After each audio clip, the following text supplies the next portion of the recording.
Hi everyone! I have a tutorial on my channel for knitting a tote bag with a Basketweave pattern.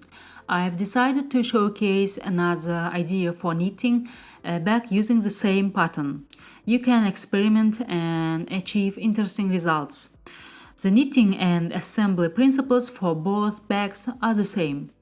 The difference in this green bag is that the side panels and the bottom were created as a single piece of fabric.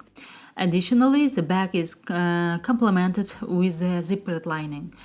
The handles of the bag are sewn in a way that the edges of the panels are connected to each other. What do you think of this variation? Share your thoughts.